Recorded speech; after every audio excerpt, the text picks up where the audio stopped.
People. Yep. Wake some people up. People probably aren't going to recognize us. Like, what's going on? 202. Oh, can I not change that right now? 202. Nope.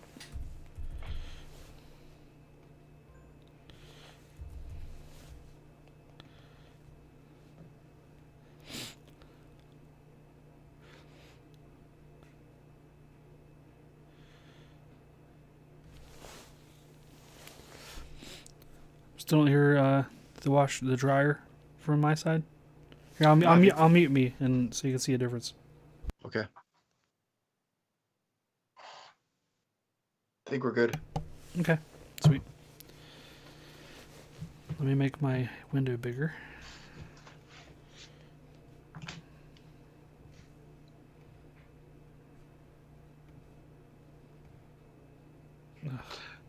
Making Geeks Podcast is live. Oh my gosh. It's been so long. We're back. We've been de-thawed. For a week, yeah.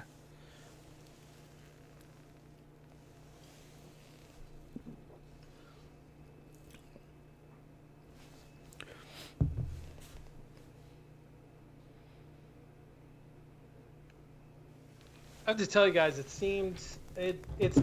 seemed weird not talking to you guys and not doing the podcast.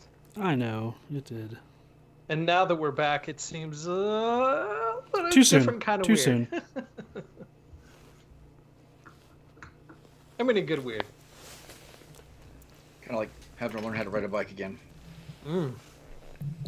Or make a podcast. Yeah, more accurately. Guess you're right. You guys set? I'm set. You set? All right. Yep, let's do it. What's up, Internet? This is the Making Geeks Podcast, a podcast for makers, dads, and geeks. This is episode 202, I think. It sounds right. Yeah. Sounds right. I don't know. It's been a while. I think I've forgotten how to count. We hit that 200 and then just, lost all skills in counting. It's overrated. Or skills in being consistent. Well, it definitely has been a few weeks since we've gotten together and talked, so I guess we have a little bit of catching up to do. How have you guys been doing? We haven't talked since probably before Thanksgiving, I think. Been doing good. Staying busy. Have a good Thanksgiving? I had a good Thanksgiving. Yep. You guys have like 6-foot forks? You just kind of like, serve each other, or? No, we've kind of basically melded households with the buddy of mine that we're kind of. So I'm still in Wyoming with my family. We're quarantining out here in Wyoming with a friend of mine that I was in the military with, that we're super close friends with, has 2 kids that are kind of the same age as my 2 kids. So we sort of added each other to each other's bubbles, and we're pretty strict otherwise with COVID stuff to, keep the spread down, so to speak. And so yeah, we had Thanksgiving over there and made some blueberry pie, which was really good. And did the turkey thing. We smoked the turkey out on the smoker outside, and it was like 20 degrees outside, so it like took forever to like warm up, and then it was like chewing through pellets like crazy, just trying to keep the temperature where it needed to be. So it was kind of fun. How about you guys? You've definitely got the mountain man beard, dude, going. It's on point. It's crazy. I don't think I've had it to grow this long before. Are you gonna start like shaping it in beard oil and? I don't know. Maybe. Seems like a lot of work. Playing with it. See, mine doesn't go down. Like gravity doesn't affect it. It just like curls up like a big Brillo pad. Out. Yeah, it doesn't. I've tried to comb it and stuff, and it just kind of does its own thing. So I'm like half Velcro. I'm like Velcro man. I don't know. It is warm. Yeah. Looks good on you. Thank you. I don't know if I've ever known you without a beard, so. One time. Next time. That was an awkward podcast. That was. It's like the one time I shaved, you guys couldn't stand it. Yeah, I was just like, I couldn't look away. It was like a car accident in slow motion at the speed of which your hair grows out of your face. Yeah. Luckily enough, pretty fast. Yeah. So my Thanksgiving went pretty well. I don't know how they justify it, or maybe I'm just trying to justify it. We got together with my wife's family, who they almost never leave the house, or I guess they're within our bubble is the way they kind of say it. But everything went pretty well. It was nice getting out a little bit, but it's still like in such a limited fashion. You know, it's usually this time of year that I'm out and about a little bit more, and kind of enjoying the season. But it's rough, and it's crunch time at work, which doesn't help any of the emotions and tension going on right now. Unfortunately, especially when I have, at least it seems like at least 2 or 3 students a week contacting me that they've contracted the virus, and trying to tell me that they may not be in class, but I'm trying to tell them, well, they're already at home, so just sit in front of your computer and at least try to listen. But tomorrow is the last day of the semester, and then I finally get to start my Christmas break. So I'm very, very, very happy about that. And everything the new year will hopefully bring in terms of improvements. So, yeah, other than that, been doing a lot of laser cutting of ornaments. I guess for no other reason than my own enjoyment, because I'm having fun, and I've been designing a lot more T-shirts because I'm sitting here in front of the computer and I can't do much else. So, trying to make the best of the time. Love your Jurassic Park one. That was pretty good. That was kind of a spur of the moment one, and I think I might actually do that as an actual design on the T-shirt. And even if I'm the only one that buys it, it might be fun. So I was a little confused the first time I saw it. Yeah, because I was like, what is that other piece? Yeah, and I get it. It's his mouth. Yeah, or its mouth, right? I fixed it. It had issues when I first showed it, but I fixed it. Okay. Yep. Still like it. It's good. Thanks. So how about you, Donovan? We had a good Thanksgiving. I mean, it was, I don't know, uneventful. But good. Everything lately has been uneventful. It was still really good. Breaking a lot of diet rules and restrictions and indulging like we tend to do on Thanksgiving, like everybody tends to do on Thanksgiving. It was fun. So I forget, because you don't eat meat, what do you usually substitute for the turkey? I know you've told this before, but I forgot. Just tofu. Oh, okay. Yeah. You carve it up like a turkey and kind of mold it? It's not turkey. It's not tofurkey, I think is what they call it. But my parents, what they do is it's kind of like a mock tofu sausage roll.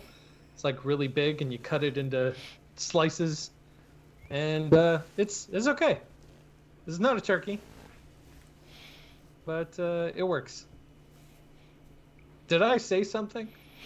No, You got a mental image of something, I can tell. Yeah, you said tofurkey, and then I was thinking, what would be the tofu equivalent of turducken, and I said which I'm not going to repeat on the air, but it just made me giggle. It's awesome. Yeah, it's amazing. We got it. Yeah. Mm-hmm. Oh, that's great. Yeah. Mm. So regardless, it was a good Thanksgiving. We had a good time. So glad to see everybody is doing well and still kind of chugging along. So we're not too far away from Christmas. How is that looking for everybody? About the same as Thanksgiving, or? Yeah. Yeah. Yeah, we're ready. We're as ready as we're going to be. We don't have as much access to as many resources as we normally have, as far as shipping times and I just need to go out to the store and get a thing. Doesn't really work as well, especially after it snows. The snow sticks around forever. It snowed over a week ago, and it just hangs around. The roads look like it just snowed. The roads are ridiculous. No, the roads are pretty sketch in this town. I'm not gonna lie.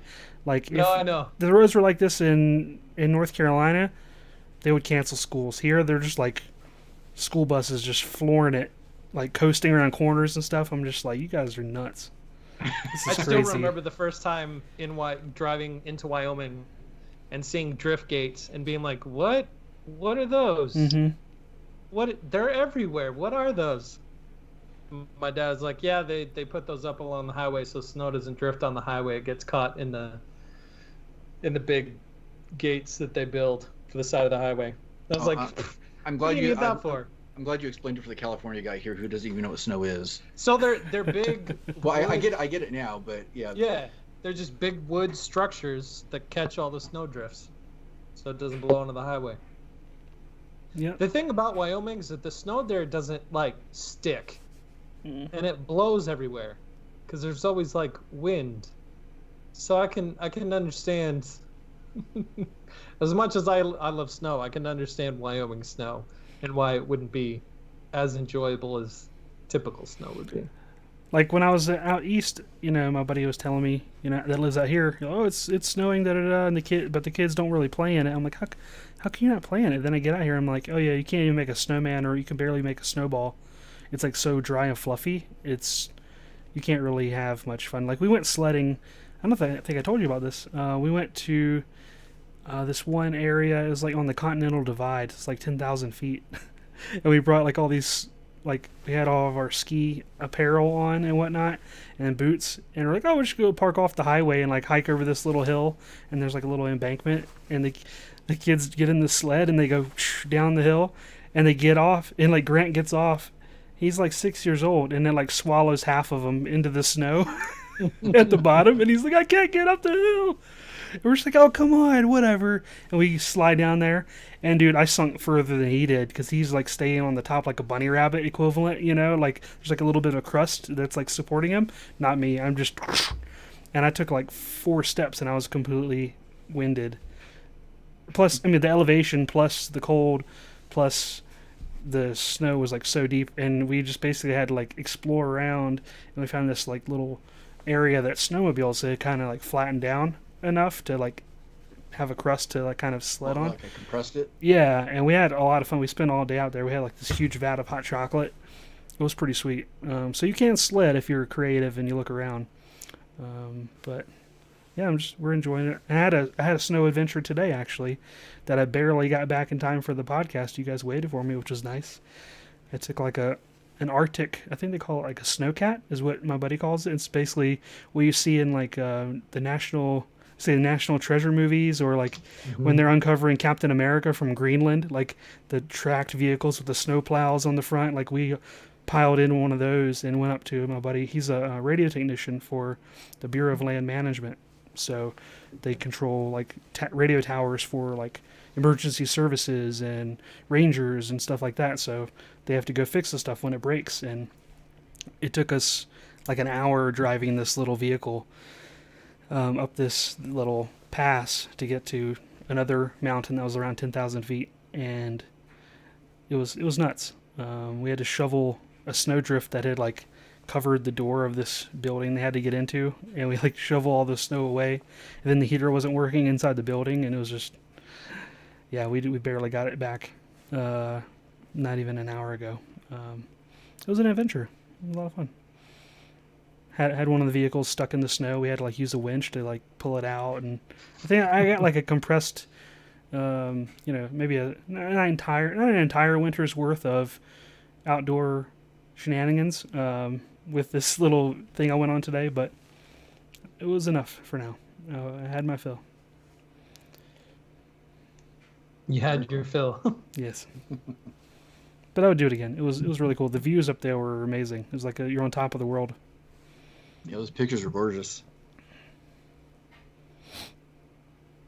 You guys been making anything? Only always. Well, what you making? we do talk about making things on here occasionally. We do. It is. It's kind of our thing. There's been so much that has happened since the last time we talked. It's hard to know how to cover everything. It is. Not that I want to monopolize. All I've seen is like some hot chocolate you made. I did. That was so much fun. So if you haven't seen it yet, there's a video that I put out of making Legend of Zelda hot chocolate. What I did is I worked with a chef in DC And she's a huge geek. It's awesome. I think more of a geek than I am, so it worked out pretty well. And I had an idea to make high roll hot chocolate, but I wanted to make a hot chocolate recipe that was unique, had different flavors, all that other kind of stuff. And so I put together a recipe, and we worked it through several iterations and came up with the final recipe that you see in the video. And I had a lot of fun putting that video out.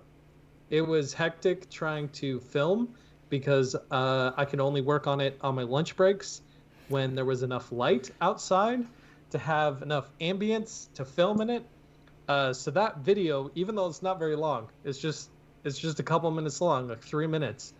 That video was filmed over 6 days. So it's hopefully you can't tell from watching the video, but it was filmed over 6 days.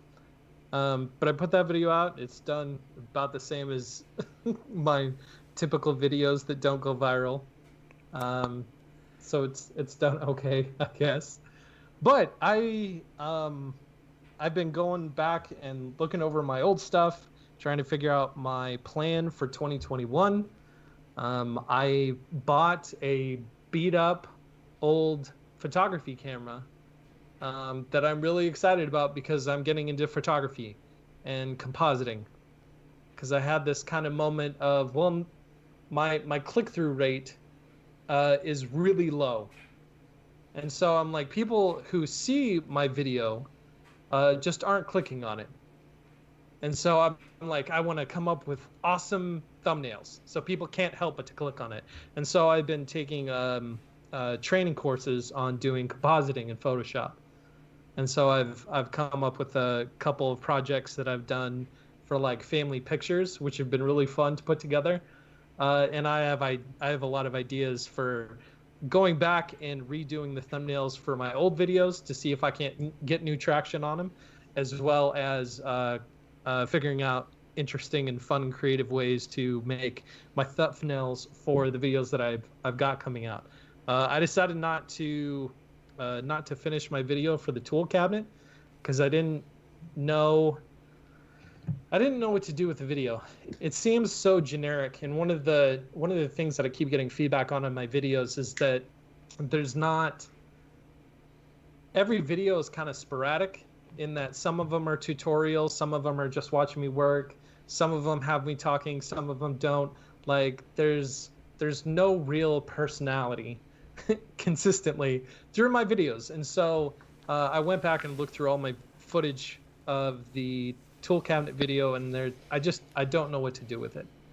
There's no like interesting spin or quirk that I can put on it, and so I kind of dropped that project.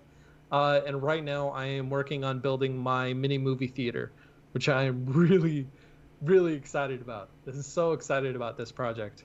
It's little, but I'm trying to make it super, super cool and awesome. And I've been so busy.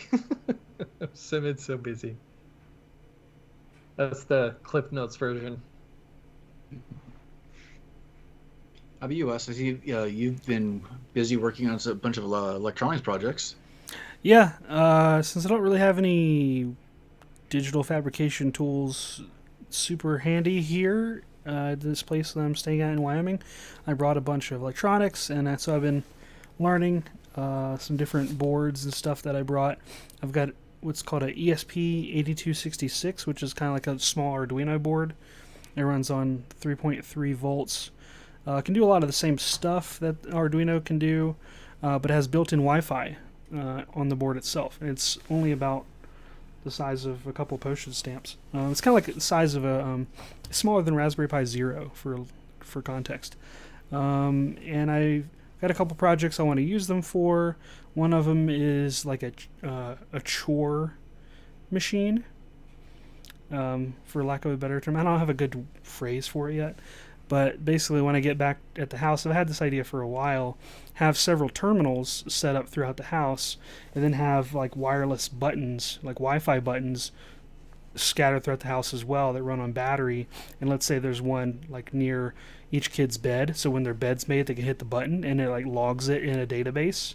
that's running on like a Raspberry Pi or something throughout the house, like connected through Wi-Fi, and then have like a screen, like let's say it's above their light switch, like entering each of their rooms, and maybe we have one down in the family room where they can kind of see like little icons, like highlighted or not highlighted, representing different chores that they have yet to finish for the day or have done, and then maybe have some sort of scoring system, like kind of gamify it a little bit, where they'll earn something like stars, or I'm not sure exactly what to make it actually engaging, but I was thinking even to like put in like a thermal printer in one of the stations where it maybe prints out stickers, or I'm not sure exactly what. That part of the thought process hasn't really evolved. I'm just trying to work out the electronics and the tech for it right now. So I'm holding up to the screen for those of you that are watching on the live stream. So I've got, I guess you can't see it with my little background thing. Hold on, let's see here. This is audio podcast, so it doesn't really help very much with the audio.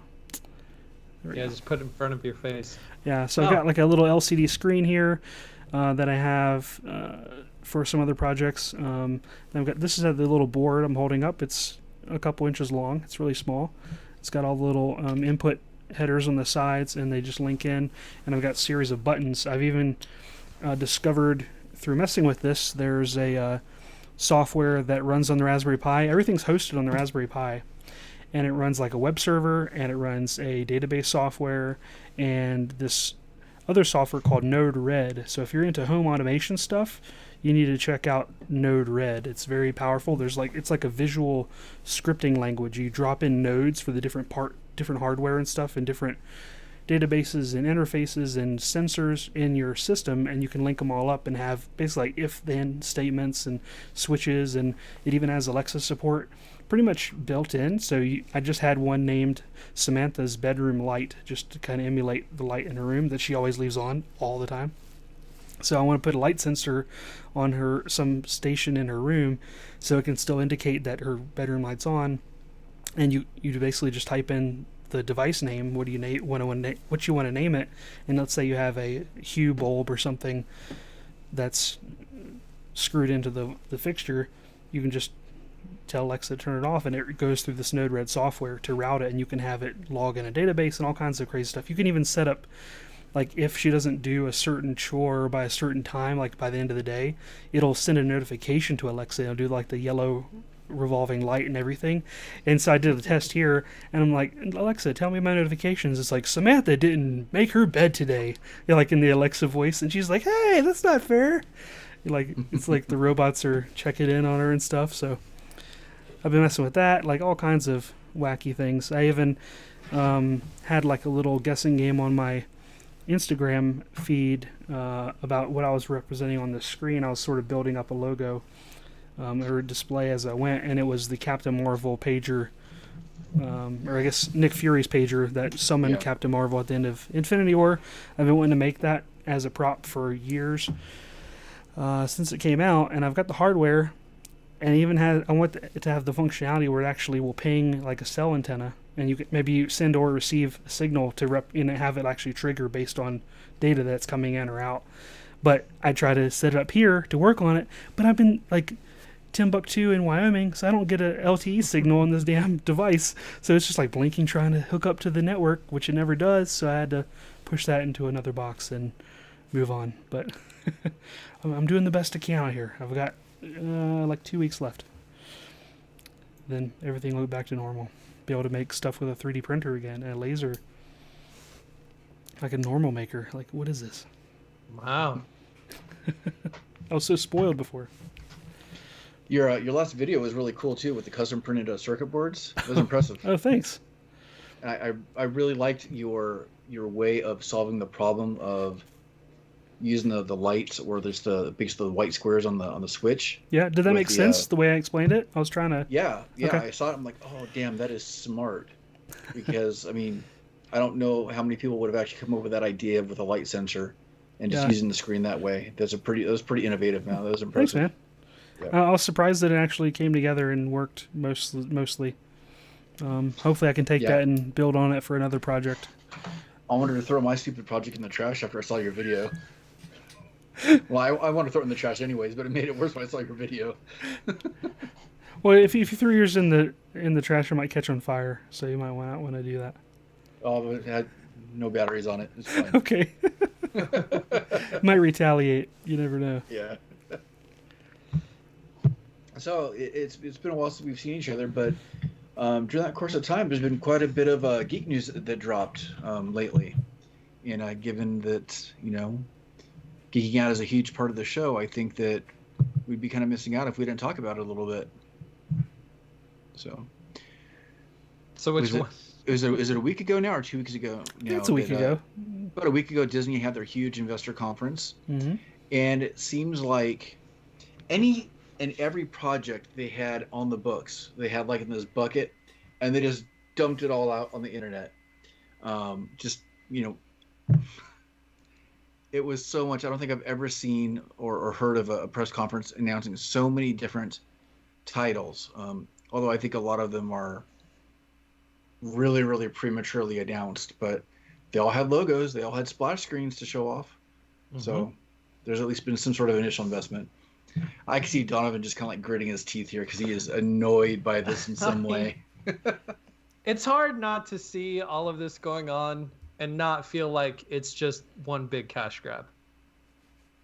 Isn't it supposed to be? I mean, I know. That's the way industry works. And it's kind of funny, like with the monumental success of The Mandalorian, that like it's going to be copy and paste in terms of production and tone for all of these things. So they announced what, 10 new series, 10 new Star Wars series, just for Star Wars. Just for Star Wars, and 10 for Marvel, correct? Yeah. 10 and 10. Yeah. And then of course the Disney and Pixar announcements in addition to all that. Yeah. So we can at least know what to expect in terms of production and tone for all 10 all 10 Star Wars. I don't think that's a fair assessment at all. Yeah. So I don't share the exact same sentiment as you, Donovan, but I will say that I'm kind of annoyed because I don't, at least for Star Wars, at least out of the 10 that were announced, I think I'm looking forward to 3 of them. And the rest, I'm kind of... Which 3? I think the Star Wars Visions might be interesting. The animated. Mm-hmm. I can't remember what else. I don't really care about the Ahsoka one. I don't care about... Damn it. Oh, the Rogue Squadron, the movie? Okay, that one, yes. The Rogue Squadron one I'm interested in. And there's one other one that kind of caught my attention. And it's not the Bad Batch. Are you looking them all up now? Yeah, I'm going to have to look it up really quick because I thought I had it on the... for memory, but I don't. So you guys can go ahead and... save whatever needs to be said. Okay, Wes. So I think you guys are being not very fair. So if Marvel had announced all 20 titles for the entire MCU run, you would have had the exact same reaction at the beginning, like, oh, it's going to be cookie cutter. Every superhero movie is going to be so formulaic, and they're going to be all the same, da-da-da. And you could not be more wrong with all those movies. Like they had like different sort of formats of movies where you had the thrillers and you had the heist movies, and you had the ones that were more jokey and the ones that were off the wall, like, oh, Guardians of the Galaxy, that's never going to work, da-da-da. They're working on the third one now. It's just, I don't know, maybe just because they had so many shown at one time, I'm not really sure, but like when they announced almost 10 properties worth of MCU movies at the beginning, like the same could be said for then at that point. But I think considering how much they're hemorrhaging money with their parks right now, and with the theaters, like this is their only avenue for output is Disney Plus. So if you want Disney to stay alive, it's not going to be through the parks. It's not going to be through the theaters. This is it. So, I mean, I don't know. If we had a Star Wars channel, the equivalent of the Disney Channel, with Disney you know what I'm saying? Like, yes, it's owned by Disney. Let's just think of them as two different entities for a second. You have the Disney Channel. You got all this Mickey Mouse content. You got Daffy Duck. You've got Pluto and all these things. People don't say that about, oh, here we go with, here's, what is this, Darkwing Duck, Tailspin, like when that was in its heyday, you were having new shows like every year. Bonkers, Tailspin, Quack Pack, Goof Troop, all that stuff. It's just, I don't know. I think you guys are complaining too much.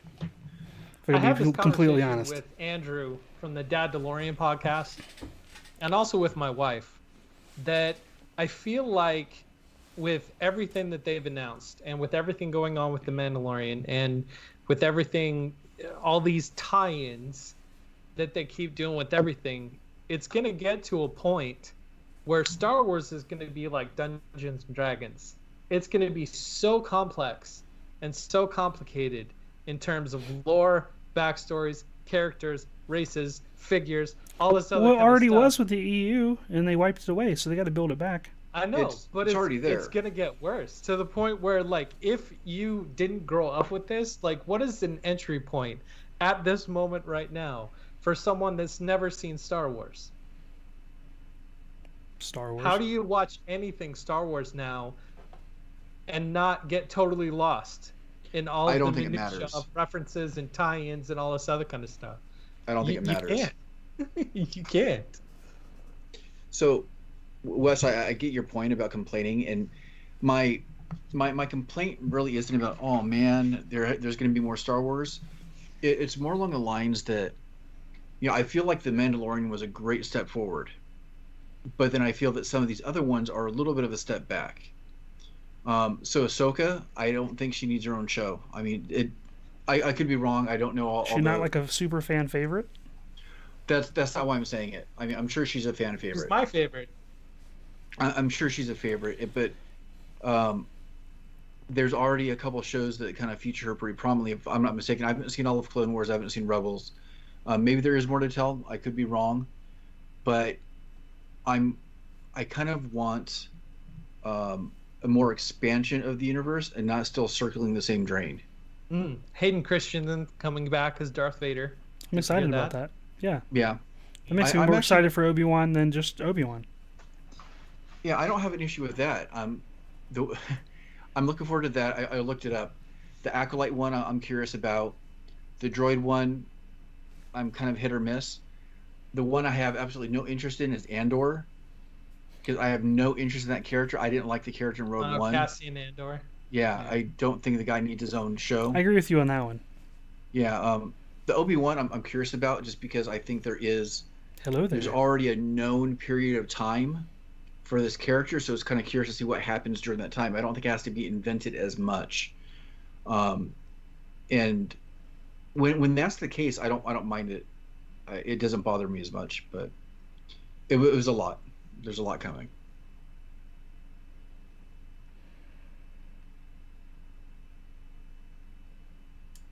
And here's where you guys can kind of pick up and keep talking, I guess.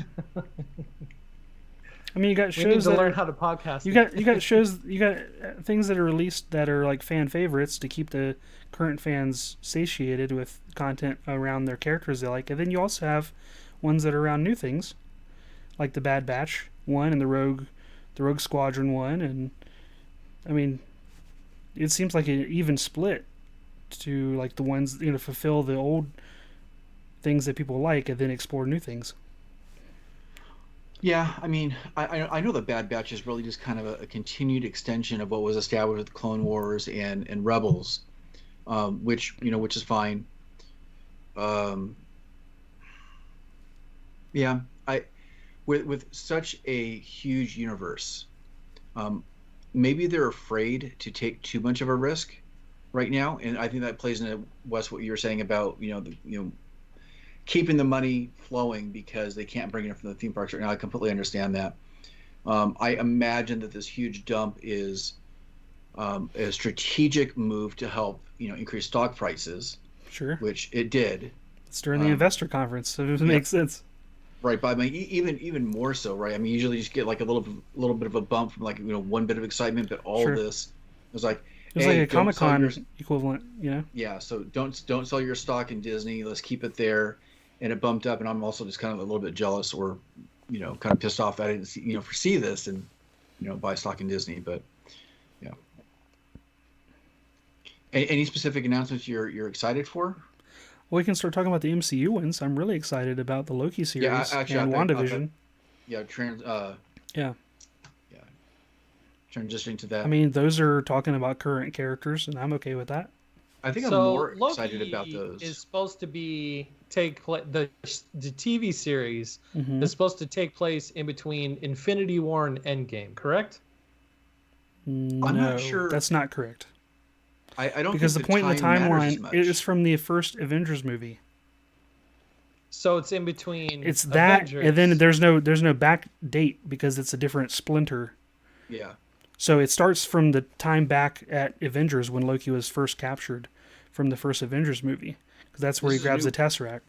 Yeah, it's a new branch on the timeline that's being created. Okay. I think it's a pretty cool potential story. They're making him be the explanation for all these weird and like unexplained phenomenon and things happening in pop culture, like the DB Cooper thing. Like if you caught that in the video, like he's diving out of the plane and like Hamdell like warps him out of there, and it just leaves like a flutter of dollar bills. And I think he's delivering on his namesake. He is. And Owen Wilson was a nice surprise. I always love stuff that he's in. I saw that too. That was kind of cool. He was like doing the typical Owen Wilson stuff. I watched that trailer like 6 or 7 times. I was impressed. In WandaVision, every one looks weirder and weirder, and I'm into it. Let's do it. Yeah, I love that it's, in and of itself, it seems like a risk, although I think there is a little bit of a precedent in the comics from what I've heard. But I know nothing about it. And I just like that it feels different. Donovan is like eerily quiet. I'm just trying to think of I'm burned out on Marvel. I watched all the trailers. I didn't care. We haven't had a Marvel movie in like 2 years, though, it seems like. I know. How can you be burned out? I don't because care you're Donovan. I don't care about the universe anymore. I mean, WandaVision seemed intriguing. Falcon and the Winter Soldier. I don't know how much you could do with that. A lot. No, I know. I'm sure, but I mean, I'm not engaged in any of the properties anymore. I don't want to say Captain America was like the fulcrum of the MCU. I know everybody gives all the pop and circumstance to Tony Stark, but like, I don't know. With his character gone, I kind of don't care anymore. So you were a fan of the Cap? I was. He was my favorite. Team Cap. I can't stand him. It's Winter Soldier would be my favorite Marvel movie if it weren't for Thor Ragnarok. Thor Ragnarok is my favorite Marvel movie, which is almost tied with Winter Soldier. But Winter Soldier had like one major flaw that I think would have made it the perfect Marvel movie. And so it's not my favorite. Ragnarok is my favorite. But Cap I'm Team Cap. How about the What If series? I'm excited about that. That looks cool. I can't wait. I love the potential of that. I like the animation. Yeah. And it's the last Chadwick Boseman thing that he did, was recording for that, which is crazy. It is. Mm-hmm. And they announced Black Panther's not coming back for Black Panther 2. Say that again? Well, they're not going to replace Chadwick Boseman as the Black Panther in Black Panther 2. Sure, he's probably going to be it. A different character. There's a precedent for her getting it anyways in the comics. Yeah. Which is probably going to happen. Yeah. From what I've heard too. I mean, I don't know definitely. They were probably grooming that character for that anyway. It just probably got accelerated. But yeah, having him as the equivalent of Star-Lord looked pretty fun. A combination of Black Panther and Star-Lord. Yeah, in the What If series. Yeah. Yeah. The Peggy Carter looks like she. I mean, it looks like she's like riding the Iron Giant. I know it isn't, but that's what I thought of. Was the Iron Giant. But I kind of like too that for the What If series, I think they brought in the Watcher. Mm-hmm. It's like this narrative force of these multiple or alternate realities. I'm all for it, and I think Jeffrey White is voicing the Watcher, and yeah, I like the presence that his voice has. Yeah. It seems like every other day I hear the announcement of another one that got announced that I didn't hear about initially. Like a day or two ago, I heard that there's a series called I Am Groot. And I kind of frowned at that one initially, but then it said, "Oh, there's gonna be like little shorts." I'm like, "Okay, I can do shorts." Probably some comic relief or some sort of interstitial type thing. I'm like, okay, I can live with that. But I'm excited probably for more of the Marvel properties right now than I am for the Star Wars ones. Even though I'm a huge Star Wars fan, yeah, it's a good time to be a geek, no matter what. It is. Yeah. To have your Wes choice. Made this sentiment a few months ago. I guess it would have been that I would rather have this than no Star Wars at all. Mm-hmm. I'm a kid growing up in all this like plethora of stuff to choose from. Like it's amazing. Yeah. One thing that I'm kind of excited about too is that it seems that these Marvel shows, and I don't really know where they sit in conjunction with the theatrical releases that are supposed to be coming out, because I know that they have something planned. I don't have their whole little timeline thing memorized. But I love how some of them feel like they are going to act as necessary transition pieces into our new MCU cinematic universe. Yeah. And I think it has a really interesting part to play, because I keep hearing rumors that, the X-Men are now going to be a thing, or mutants are now going to be a thing. And all the Spider-Men. So it feels like, to me, that it's not just copy and paste. It's not just rehashing stuff. It feels like an evolution in concept to me, and I'm very, very happy about that. Or a mutation. Yeah, because even though somebody on this podcast panel feels that, they can't kill people, it does feel like they are going to be able to leave some characters behind and move into the future. Professor X looked pretty dead in Logan, I'm just saying. And Logan looked pretty dead in Logan. As well as Stark, too. He might come back as an AI, but it's still not him. You never know. He's going to get some just sort saying. of resurrection stone? They can't. They never killed. You never know. I've talked about it in great detail in the past. I don't need to rehash it. But Quicksilver stayed pretty dead. On a side note, last week's episode of The Mandalorian, I think, was my favorite episode of The Mandalorian ever. Loved it so much.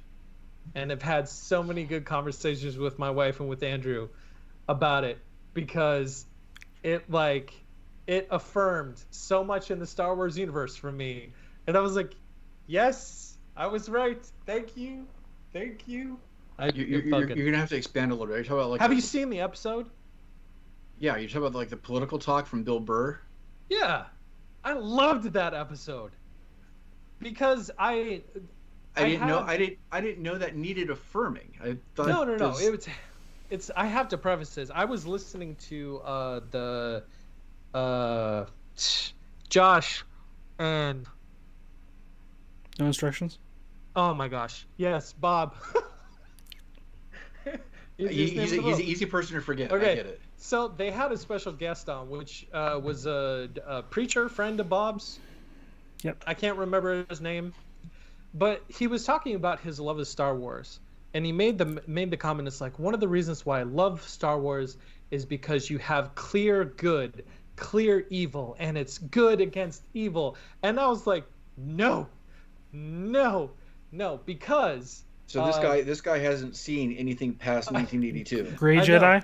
Hello. Because in conjunction with this, my son and I were watching some little trailer snippet or something like that.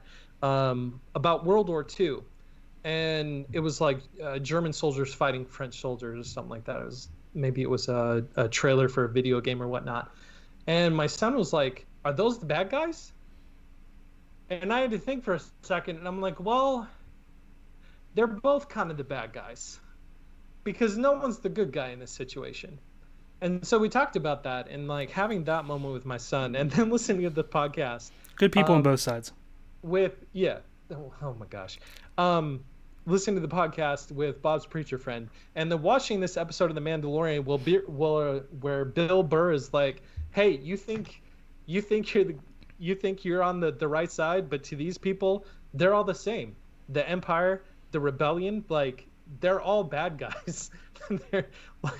they're the same." And I felt so justifiably happy listening to that conversation in that episode. It was in my favorite episode. It was fantastic, because I look at the Rebellion and I'm like, wow, they are genocidal fanatics. And you look at the what's the First I'm Order, forgetting words. the Empire.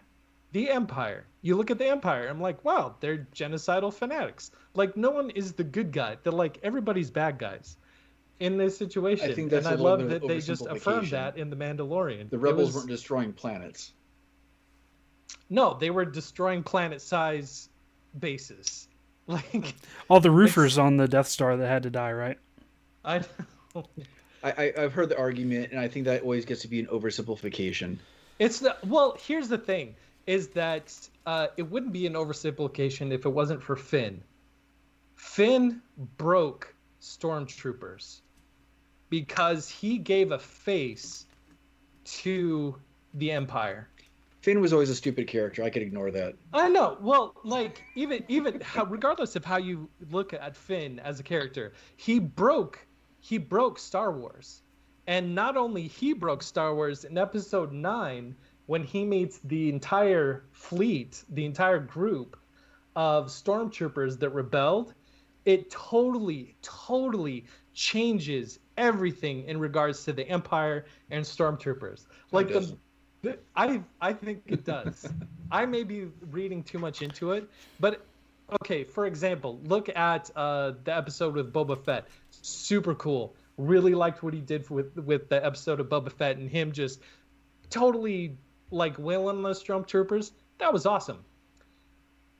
But were those stormtroopers clones? Because that would have been weird. Or were they the conscripts that may or may not have totally been on the side of the Empire, just there because that's all they knew since they were children? Either way you look at it, I think they were conscripts, right? But if because you think about it too much, it was really weird. Didn't the clones have limited lifespans? Wasn't that like built into them? That was like the whole point, right? Because didn't Boba Fett get that's Blade Runner. No, Boba Fett or Jango Fett got an unaltered clone where his aging was not accelerated. Yeah. So I'm pretty sure that the clones had like a programmed lifespan. I think. I mean, okay. So there was some sort of fault in that. Yeah. I mean, Rex he was just totally was, wrecking conscripts that may or may not. Just think how old Rex looked with the white beard and everything. So all those, troopers inside are going to be as frail as he looks, basically, I think. From what I understand. You just think they're all looking at him saying, "Oh, you look like me. That's weird. Why are you beating the crap out of me?" Is that what you're thinking? Hey, you look dead.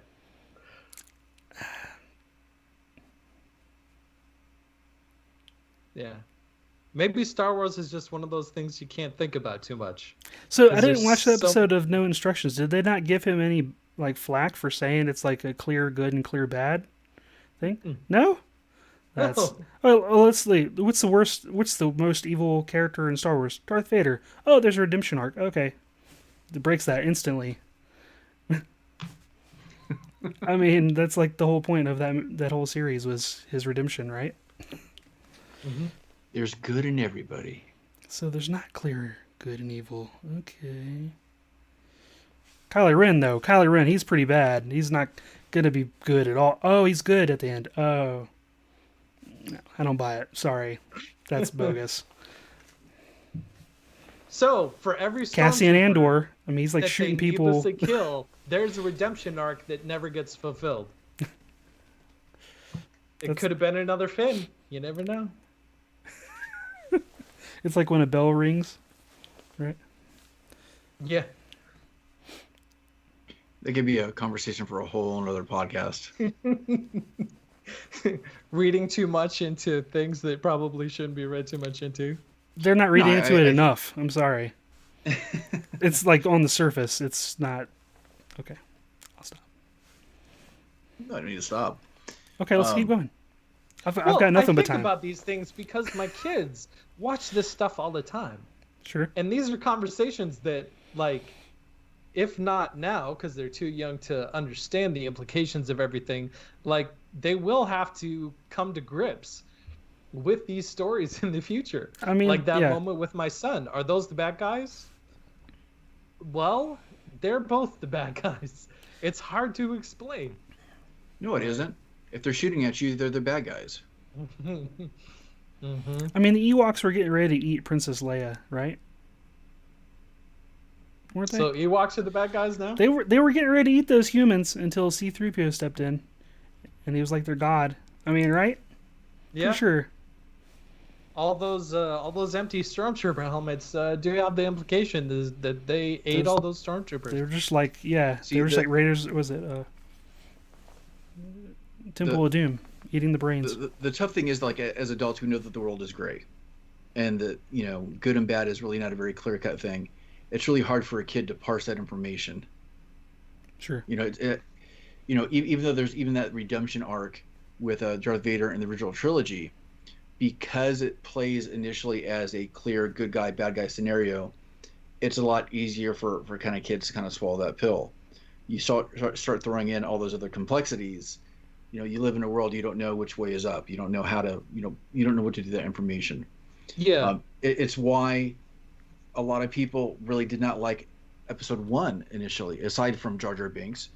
But you completely humanized one of the best villains ever in cinema. And you can never look at that situation the same way again. See, I look at this as I want my kids to be empathetic towards people.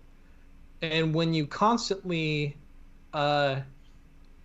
dehumanize a group of people, regardless of the reason, like, it's easier for them to grow up in adults and become the people I am surrounded by every day who are absolutely super That's fair. racist I agree.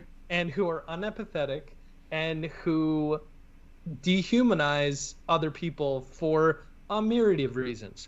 And I don't want my children to be like that. And so having those conversations and discussing those implications, I think is important. Whether or not I'm reading too much into it or not, I don't know. Maybe I am. No, I think empathy is hugely important, but I think there's a flip side, because I think people are too empathetic, and you start making allowances for people where there shouldn't be.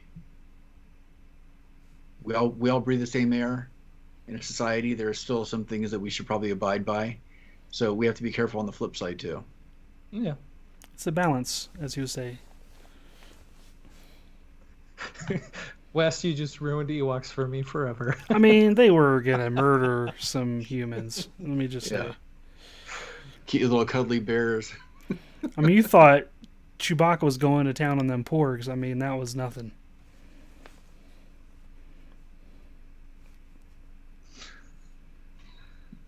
Welcome to the Making Geeks podcast. You're welcome. Yeah, we got ourselves into a corner here that we did not initially plan. No, how do we get out? I don't know. I'm sorry. I led us down the dark side. Well, one way to get out of that corner is like asking each other, well, what are you geeking out about? Oh, I just covered all that for the last hour and a half.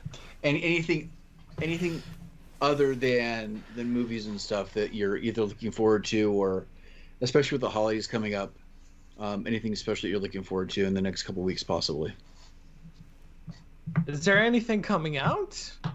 Well, it doesn't have to be something like that. It could be anything. Wonder Woman's coming out Wonder Woman is coming out on December 25th. HBO Max. January 15th is WandaVision, but we already covered that. Yep. I ordered some new home theater speakers on Black Friday. I'm looking forward to getting those when I get back home. Do you still do the big old home theater thing? Yeah, I think we're leaning into that a little bit harder now. The speakers that we have are some old Sony ones. Like they were just like in a, you buy the box and it has all the satellite speakers and the sub and everything in it. And we've had it probably before we were married. So it's time to replace them. And I think the kids are getting more into movies now, and with all the the lack of going to the theater, then just pop up some popcorn and just, like you're saying, like as your justification for making the mini movie theater experience, Donovan. I think we're going to lean a little bit harder into putting some money into doing some stuff in our basement and making it like a maybe not like full-fledged theater. I think we're maybe planning on that in like long term, because that's like the caliber of the speakers that I ordered. That we're hopefully have them for like a long time. But I've had these cheapo Sonys for 20 years, so I had those for a long time. So hopefully I can get the equivalent, if not more, use out of these expensive ones that I did as the cheap ones. So. Do you do the projector at your house or just a TV? We have a plasma right now. It's like probably 10 years old. I'm investigating getting the 4K projector. Is situation. plasma the one where you have to look at it at the right angle? Otherwise, you got the. No, it's pretty straight. I would say Okay. plasmas are good. Yeah. Yeah, I think we're gonna do the projector thing. We're just gonna do it in stages. So we're gonna do the speakers and then, wait a couple months and do like the receiver, because that hasn't been done in a long time either. So just kind of make the most of that situation.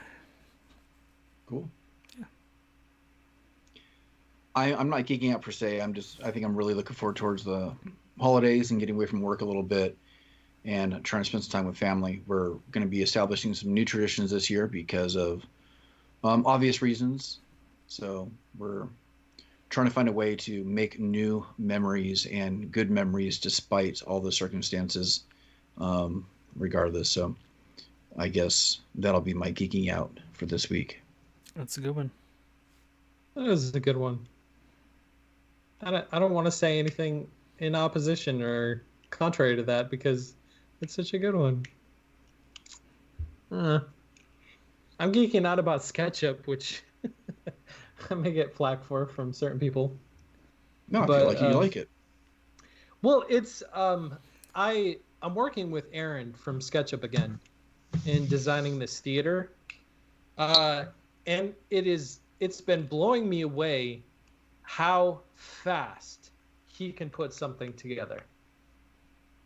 Like we went over a couple of different model variations for the mini movie theaters, because I'm making two different versions, and it was minutes for him to do a mock-up and send it to me, and it was so incredible that I'm like, with the right knowledge that I don't have, otherwise I'd do it. Like you can be so fast and so effective in coming up with plans and designs and whatnot for projects that I think would completely revolutionize the way I make stuff if I ever learned how to do it. I keep trying. My problem is I keep trying. I tried to learn SketchUp and I just don't stick with it enough for things to stick, and so I forget. And then I try to learn Fusion and it gets so complicated that I don't stick with it, and so I forget. And so I'm in this weird doldrum of wanting to know more but not knowing more. So Aaron has been invaluable in his help, and just it's so cool. Like I said, it's so cool how fast and efficient he can just put something together. Hey, I have an idea for this. Give me 2 minutes. And literally 2 minutes later, there it is in existence. It's cool. I'm geeking out about that. Very cool. Well, that if I kind of remember our script here, at that point in time where we point you to the website, that is still under construction. It is about 2/3 of the way done. But there on the podcast page, you can find all our past episodes right there. You can listen to your. Man, I'm gonna have to cut this apart and redo it. I know. Gotta dust the cobwebs off this. Check out our website, MakingGeeks.com. On the podcast page, you can listen to all of our past podcast episodes right there. Make sure to check out all of our past episodes and awesome guests we've had on the show right there on MakingGeeks.com. And we know you haven't heard from us from a while, as a group, at least together. But individually, we're still always working on stuff. So if you want to come check us out, you can find Sean over at Geek Builders. Wes is found at Geek Smithing. I'm found at Once Upon a Workbench. So you can see us individually there, or just wait till the next time we come out with an episode and you can hear us collectively here.